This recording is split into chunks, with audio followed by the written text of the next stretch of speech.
अस्सलाम वालेकुम, this is Ghulam Nabi. कैसे हैं आप? इस वीडियो में हम कंप्यूटर साइंस पार्ट 2 के चैप्टर नंबर 8 में से दो बहुत ज़्यादा अहम डेफिनेशन समझने वाले हैं और वो है source code and object code. चलें स्टार्ट करते हैं। सबसे पहले हम देखेंगे सोर्स कोड की डेफिनेशन क्या बनेगी।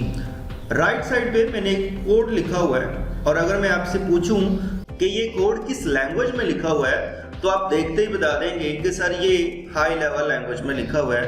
क्यों? क्योंकि इसमें इंग्लिश लाइक वर्ड्स इस्तेमाल किए गए हैं। तो हमने पहले पढ़ चुके हैं कि हाई लेवल लैंग्वेज वो लैंग्वेज होती है जो इंग्लिश लाइक वर्ड्स को यूज़ करते हुए हम कोड को लिखते हैं। तो ये इंग्लिश लाइक वर्ड्स को लिखते हुए हमने कोड लिखा है, तो ये फिर हाई लेवल लैंग्वेज में लिखा हुआ है। और इसी तरह आपको पता है कि जो हमारे पास असेंबली लैंग्वेज होती है उसमें भी हम इंग्लिश लाइक वर्ड्स ही यूज़ करते हैं, जिन वर्ड्स को हम निमोनिक्स का नाम देते हैं। और सिंपल अगर मैं आपके सामने यहाँ पर वो असेंबली लैंग्वेज का कोड भी लिख लूँ, जैसे एडिशन के लिए हम ऐड का सिंबल यूज़ करते हैं। फर्स्ट कर लें, ये मैंने असेंबली लैंग्वेज का कोड, ये सब्ट्रैक्शन के लिए SUB का हम सिंबल यूज़ करते हैं। तो ये असेंबली लैंग्वेज का कोड लिख लिया।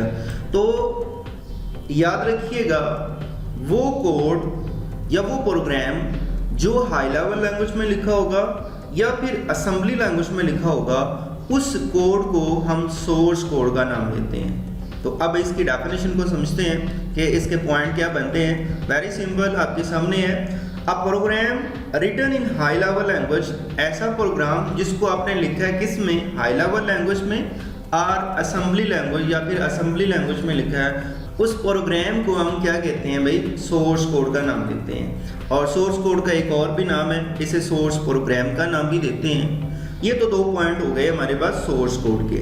अब अगर मैं आपसे ये पूछूं कि जो हाई लेवल लैंग्वेज का कोड हमने लिखा है जिसे हम सोर्स कोड कह रहे हैं, क्या ये कंप्यूटर पे डायरेक्टली एग्जीक्यूट हो जाएगा, मतलब चल जाएगा? तो आप कहेंगे नो सर। क्यों? क्योंकि ये तो हाई लेवल लैंग्वेज में लिखा हुआ है, ये तो जीरोस और वंस में है ही नहीं। क्योंकि जीरोस और वंस को कंप्यूटर समझता है, तो इसका मतलब हमें इस सोर्स कोड को अगर कंप्यूटर पे चलाना है तो इसे कन्वर्ट करना पड़ेगा किस में, जीरोस और वन में। और जीरोस और वंस को हम कहते हैं ऑब्जेक्ट कोड। तो अब नेक्स्ट पॉइंट यही है हमारे पास, देखें, source code can not be executed by the computer directly. Source code हमारे कंप्यूटर पे डायरेक्टली एग्जीक्यूट नहीं होता। तो फिर हमें क्या करना पड़ेगा? Very simple, it is converted into object code, इसे जीरोस और वंस में कन्वर्ट करना पड़ेगा, देन एग्जीक्यूटेड, और फिर ये एग्जीक्यूट होगा। तो ये डेफिनेशन थी सोर्स कोड की।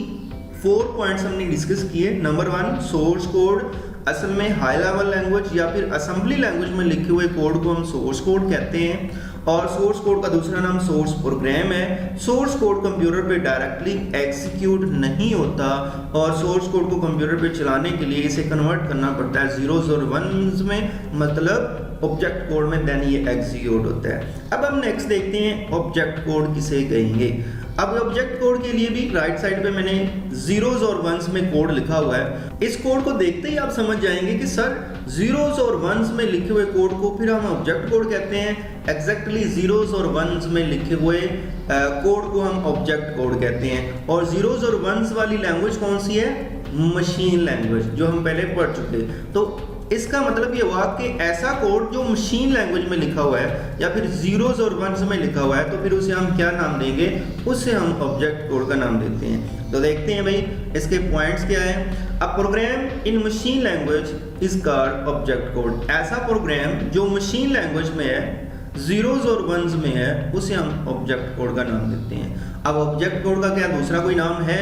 तो it is also called object program और मशीन कोड। इसे ऑब्जेक्ट प्रोग्राम भी कहते हैं और इसे मशीन कोड का नाम भी दिया जाता है। अब लास्ट वन पॉइंट वही कि क्या ये डायरेक्टली एग्जीक्यूट हो जाएगा कंप्यूटर पे?